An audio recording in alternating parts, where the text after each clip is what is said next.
क्या आपने कभी रात के घने अंधेरे में आसमान की तरफ देखा है? उन अनगिनत सितारों के बीच एक ऐसा नक्षत्र है जिसे हम मृगशिरा कहते हैं। अगर आप इसे ध्यान से देखें तो ये एक हिरण के सिर जैसा दिखाई देता है, लेकिन ये सिर्फ एक तारा समूह नहीं है। इसके पीछे छिपी है एक ऐसी कहानी जो जुनून, प्यास और न्याय की बात करती है। मृगशिरा नक्षत्र के देवता है सोम यानी चंद्रमा। अब आप सोच रहे होंगे कि चंद्रमा का हिरण से क्या नाता? असल में इस नक्षत्र की पूरी ऊर्जा ही खोज के इर्द गिर्द घूमती है। जैसे एक हिरण हमेशा घास के नए मैदानों या ताजे पानी की तलाश में रहता है, वैसे ही इस नक्षत्र में जन्मे लोग भी हमेशा कुछ नया खोजने के लिए बेचैन रहते हैं। लेकिन इस नक्षत्र की सबसे पौराणिक और रोमांचक कहानी जुड़ी है खुद ब्रह्मा जी से। कहते हैं कि सृष्टि के निर्माण के समय ब्रह्मा जी अपनी ही एक रचना, जो कि बेहद सुंदर थी, की तरफ मोहित हो गए थे। वो रचना देवी सरस्वती का स्वरूप मानी जाती है।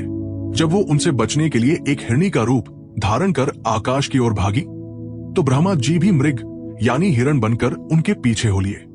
ये सब देखकर ब्रह्मांड का संतुलन बिगड़ने लगा। तब देवताओं ने महादेव से हस्तक्षेप करने की विनती की। भगवान शिव ने इस अनुचित मोह को रोकने के लिए रुद्र का भयानक रूप लिया और अपने धनुष से एक बाण छोड़ा। वो बाण सीधे उस हिरण के सिर पर जाकर लगा। कहते हैं कि वही हिरण का सिर आज आसमान में मृगशिरा नक्षत्र के रूप में चमकता है और महादेव का वो बाण आज भी आर्द्रा नक्षत्र के रूप में उसके पीछे मौजूद है।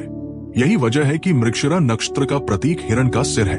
ये हमें सिखाता है कि इच्छाएं और जिज्ञासा अच्छी है, लेकिन अगर वो बिना किसी सीमा के हो तो वो विनाश का कारण बन सकती है। मृगशिरा वाले लोग बहुत ही कोमल हृदय के और बुद्धिमान होते हैं, लेकिन उनकी सबसे बड़ी चुनौती होती है अपने मन की उस भटकन को रोकना। वो हमेशा किसी ऐसी चीज की तलाश में रहते हैं जो शायद उन्हें कभी मिले ही नहीं।